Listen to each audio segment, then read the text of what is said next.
¿Cómo está, presidente? Bienvenido. Gracias por llegar hasta la montaña. Gracias, un gusto estar siempre con La Razón, un vecino al que aprecio muchísimo.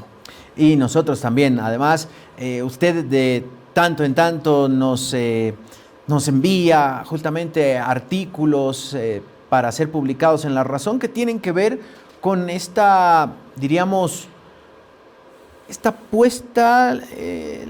mirada puesta en el tema judicial, que es su experiencia. Usted, al ser la máxima autoridad de la justicia en el país y después la máxima autoridad del país, por supuesto, tiene una mirada especial a propósito de este tiempo. ¿Cómo lo graficaría, presidente? Yo debo lamentar lo que está ocurriendo, no tanto por la reivindicación de libertades de 3 ciudadanos, sino por una nueva exposición de determinados funcionarios del sistema judicial, jueces, miembros de tribunal, fiscales, que tan pronto cambia el escenario político o está al borde de cambiar, empiezan a tomar decisiones que sorprenden y no necesariamente ajustadas a los procedimientos y lo que espera una ciudadanía de tener un régimen judicial predecible que juzgue bien a todos y sin excepciones. Este no es un tema nuevo. Yo recuerdo que hace más de 20 años, cuando formé parte de la Corte Suprema, durante por lo menos los 7 informes anuales que nos tocó presentar a través de la inauguración del año judicial, se reclamaban temas estructurales en torno al sistema penal y que desde entonces siguen desatendidos o más bien agravados por la manipulación política que se hace del sistema.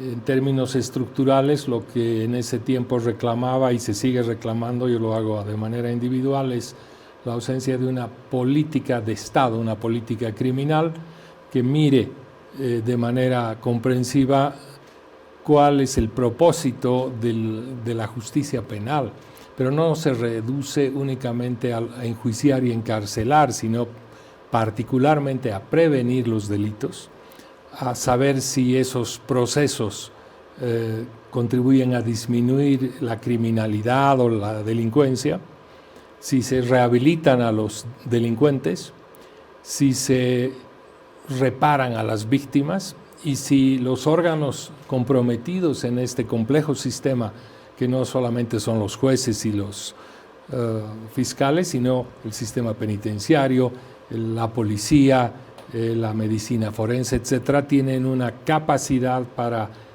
dar certezas al país. La seguridad ciudadana, la seguridad jurídica están comprometidas. Esa política criminal, según la ley, corresponde al fiscal general. En la ley del Ministerio Público es una atribución que le da al fiscal para que, en coordinación con el Ejecutivo, tenga una capacidad de montar un espacio de información que vaya acompañando esta toma de decisiones, y eso no tiene el país. Cuando yo estuve transitoriamente en la presidencia, me tocó tomar una decisión importante, que fue suprimir el Ministerio de Justicia. Es decir, no hubo ministro de Justicia no en su hubo gobierno. Ministerio de Justicia. ¿Y por qué? Y hubo sí un viceministro o un subsecretario, como se llamaban antes, porque yo tenía una concepción muy nítida de que los ministros o el Ministerio de Justicia, independientemente de quién sea su titular, representaban una injerencia en un poder, un órgano de poder público como es la judicatura, que debe ser esencialmente independiente e independiente del Ejecutivo. Era como tener un equivalente, y así lo comentamos alguna vez con ministros que visitaban la Corte, que uno de los por entonces magistrados que se llamaban ministros sea el ministro del Ejecutivo. Entonces, ese ministerio, aparte de esta noción conceptual, se ha ocupado hasta ahora de poner un pie en la judicatura, monopolizar los financiamientos de cooperación judicial, convertirse en el vocero o promotor de ciertas decisiones o ciertos procesos y tener una injerencia en los procesos de designación de autoridades judiciales. Yo creo que ha sido una pésima experiencia porque cuando se hablaba de justicia, lo primero que hacían los ciudadanos, y sobre todo los medios, era llamar al ministro o a la ministra, porque parecía la voz de la justicia. Claro, yo recuerdo conferencias y declaraciones, por ejemplo, de Iván Lima o de César Siles hablando a nombre de los prorrogados y explicando por qué se habían prorrogado, por qué no funcionaron las judiciales. Y bueno, después cuando se conoció ya el denominado caso consorcio, que parece quedó en el olvido, donde justamente un exministro de Justicia aparentemente era el que coordinaba un operativo para sentencias a la carta.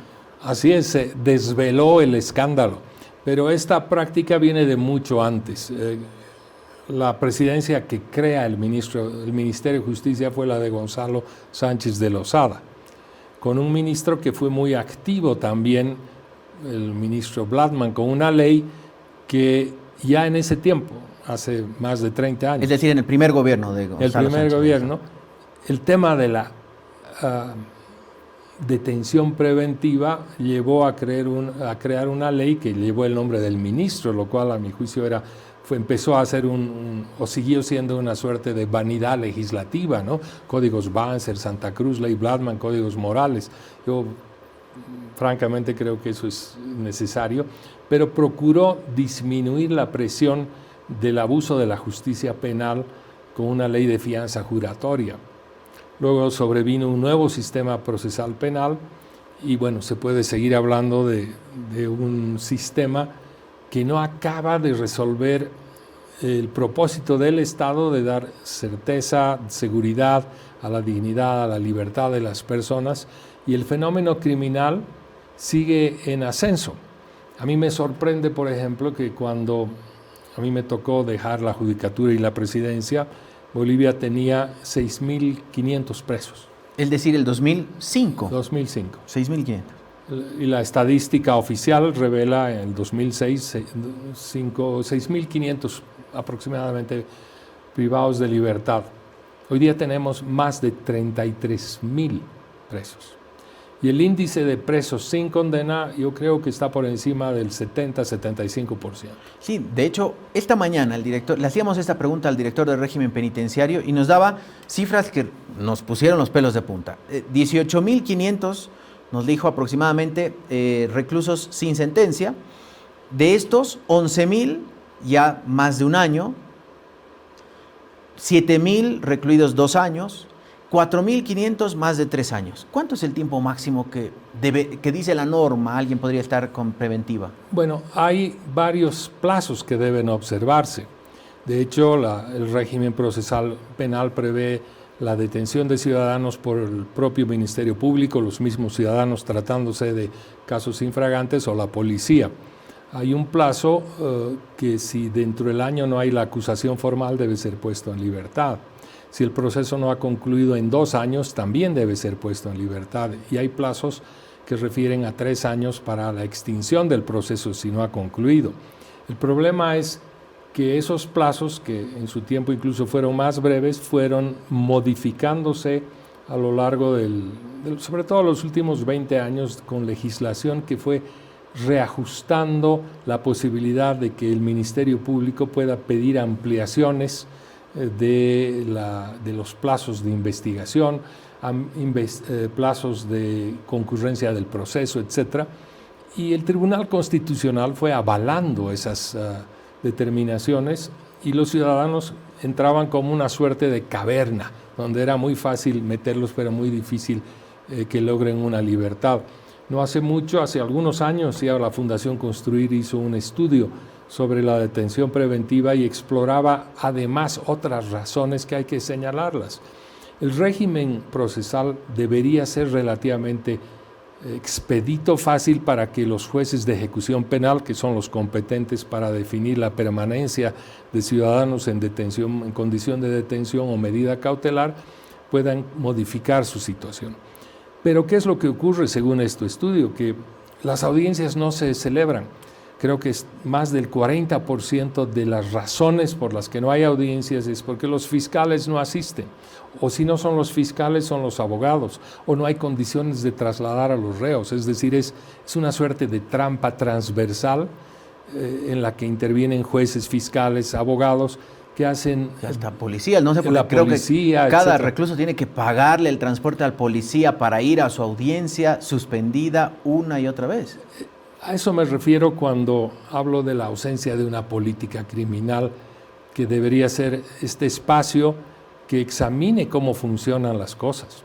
No basta que haya iniciativas del presidente del Supremo o el fiscal general o reacciones en derecho del Tribunal Constitucional, que no las han habido hace mucho tiempo, y cuando hay, despiertan la sospecha que es por un tema político partidario.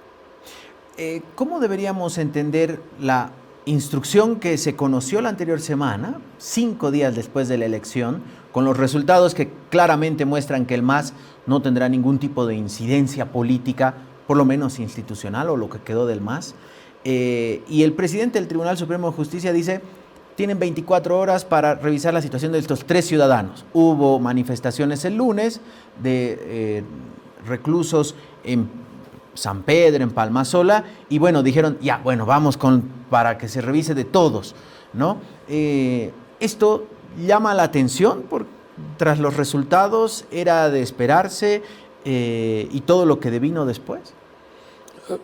Una respuesta es la que hemos comentado hace un instante, que es de orden estructural, de reforma judicial integral, etc. Ahora, esta actuación del presidente del Tribunal Supremo puede ser ponderable en tanto atiende una situación de 3 ciudadanos. Pero yo tengo algunos reparos. La primera tiene que ver con que el presidente del Tribunal Supremo no interviene en causas penales.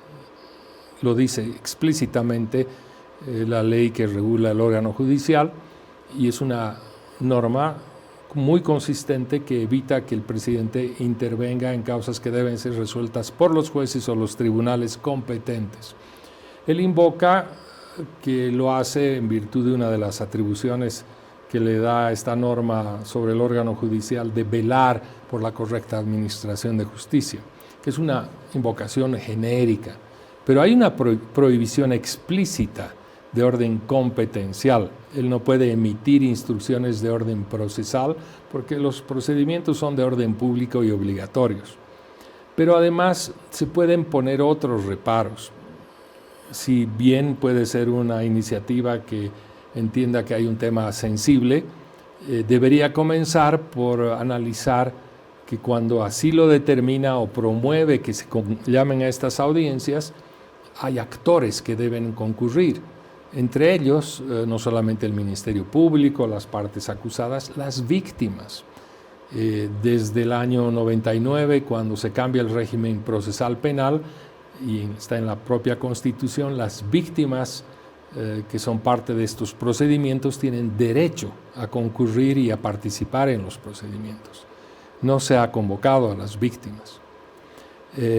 Tampoco el presidente Saucedo ha reparado en una lista de circunstancias de discriminación positiva que favorecen a personas con medidas cautelares o de detención preventiva y tienen relación con detención de mujeres embarazadas, mujeres en estado de lactancia, enfermos o enfermos terminales, mayores de 65 años, la condición en la cual detenidos preventivos que se presumen inocentes no sean reunidos en los mismos recintos penitenciarios donde hay condenados a penas privativas de libertad y son reos. Conviven, diríamos, conviven, ¿no? O sus propias familias.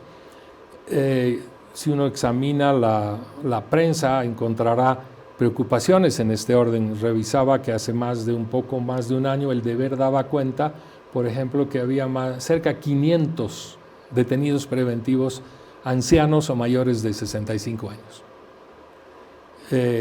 Luego hay otro estudio, no sé si lo publicó La Razón, que en los últimos 5 años han fallecido más de 200 presos en recintos en el país.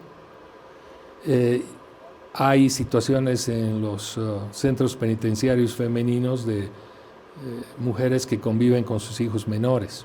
Entonces, más allá del buen propósito del presidente del Tribunal Supremo, hay una omisión sobre estas condiciones de discriminación positiva en favor de gente que no debe estar. Porque la Constitución, y eso hay que recordarle, señala que la dignidad y la libertad humanas son inviolables y es una obligación del Estado garantizarla frente a cualquier situación particular. En todo caso, esta es una llamada de atención, no solamente a jueces fiscales que consintieron con estas detenciones abusivas, pero particularmente por quienes son los guardianes de la Constitución y sus intérpretes. Me refiero al Tribunal Constitucional Plurinacional, ante quienes acudieron no solo esos 18,000 o más ciudadanos, sino estos 3 ciudadanos, Áñez, Camacho y Pumari, reclamando un trato ilegal, y ese tribunal formó parte de este esquema de arbitrariedades.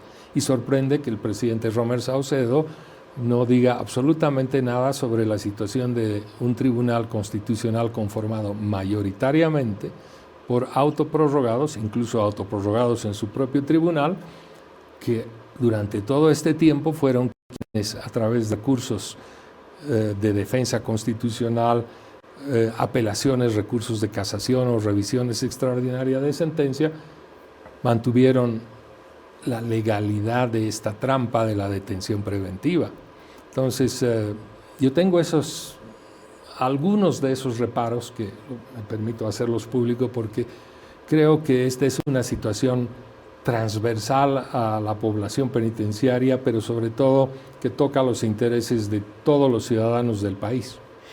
En este sentido, mucho se ha hablado del abuso de la detención domiciliaria. Por ejemplo, esta semana que le hemos dedicado desde diferentes aristas, desde juristas, analistas políticos, que coincidían en que esto claramente era un guiño al poder político que va a ocupar Casa Grande y la Asamblea a partir de noviembre, resultado de las elecciones. Por ejemplo, Israel Quino decía, hemos pasado de un populismo punitivo a un populismo judicial, decía, ¿no? A propósito de la exposición, esas conferencias de prensa de los ministros de gobierno exponiendo con el cartel de aprehendido, que también es una vulneración de los derechos humanos y de la presunción de inocencia, que es un principio jurídico elemental, con toda esta serie de atropellos por parte de los actores políticos, actores judiciales que se sometían al poder político. La pregunta es, ¿qué puede hacer o qué debe hacer, qué señales debe dar el siguiente presidente, tomando en cuenta este diseño presidencialista de nuestro país? Esa es una pregunta que enmarca uno de los principales desafíos de cualquiera de los dos candidatos, sea Rodrigo Paz o Tuto Quiroga. Creo que es un desafío explícito y que debe merecer una respuesta. ¿Qué pueden hacer? Yo tengo una propuesta que la he hecho pública, La Razón también la ha publicado. Yo vengo sosteniendo ya hace varios meses, o años en realidad, que la reforma judicial debe ser integral, debe estar precedida de información, de un diagnóstico plural y un curso de acción de medidas de inmediato, mediano y largo plazo, pero debe ser conducida como una política de Estado. Y subrayo, no es una política que debe traer un candidato o debe sostener un partido o un personaje, nadie en particular. Ya es tiempo de que en Bolivia el Estado responda a las iniciativas y a las solicitudes de la población para tener una justicia accesible, eficaz e imparcial. Lamentablemente la política partidaria ha ido jugando con esta pretensión.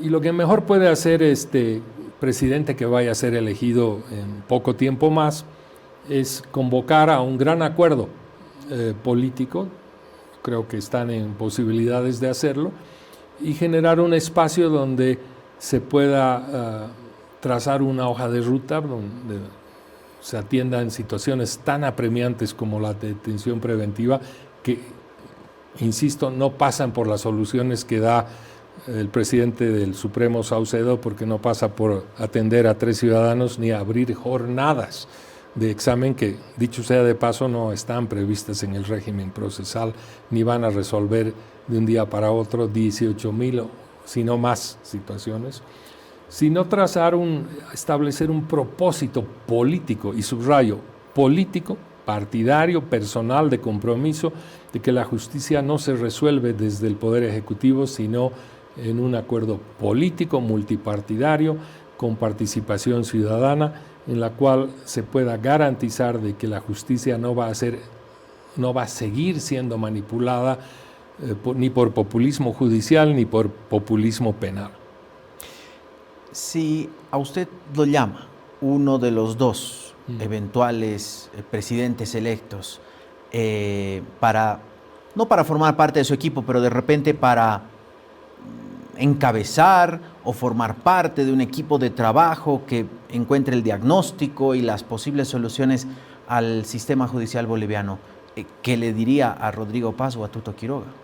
Yo encantado de colaborar. Yo tengo ya una propuesta, pero tengo la absoluta convicción de que hay ciudadanas y ciudadanos posiblemente tan o más capaces que mi persona, y por su propia experiencia, que no solo deberían concurrir a dar voces de aliento a esta idea de que la justicia merece una oportunidad desde fuera de la política partidaria, más bien con la política partidaria, para sumar un propósito de políticas de Estado de largo plazo, mediano y corto, si fuera necesario. Como no, con mucho gusto. Si hemos llegado tan al fondo en el tema judicial, realmente ha sido un escándalo tras otro que usted decía ha terminado de, diríamos, destapar lo que viene ocurriendo con la justicia boliviana, de repente en algunos periodos mucho más grotesco que en otros, pero el haber llegado tan al fondo, ¿usted considera que es una gran oportunidad que tenemos como país el haber llegado a tocar el fondo en el tema judicial? Nos ha hecho de mirar hacia donde de repente no prestábamos mucha atención, y es una gran oportunidad para cambiar finalmente esto. Absolutamente, y no es solamente este episodio de detenciones preventivas.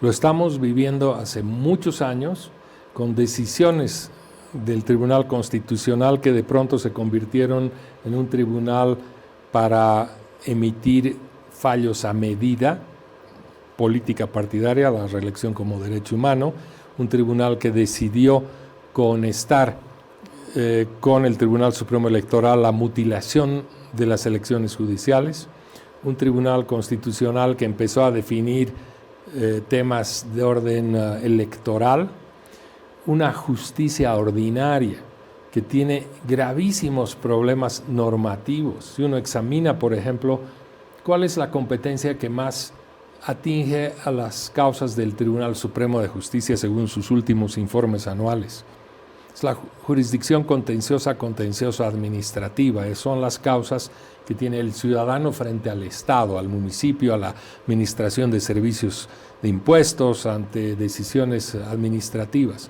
¿Por qué sucede eso? Porque tenemos un sistema de justicia administrativa precario, tenemos problemas de orden constitucional con la competencia precisa que debe atenderlos, y un desorden constitucional porque eso fue asignado a un tribunal agroambiental inicialmente. Tenemos dificultades de la armonía de la legislación. Todavía en Bolivia tenemos códigos de la época del general Banzer, otros renovados, pero no son armónicos ni están actualizados. Entonces, parecería el tiempo adecuado, una nueva legislatura, un propósito político de atenderlo sin miramientos ni cálculos. En esto yo quiero también indicar de que no es nueva esta situación del favorecimiento de 3 políticos.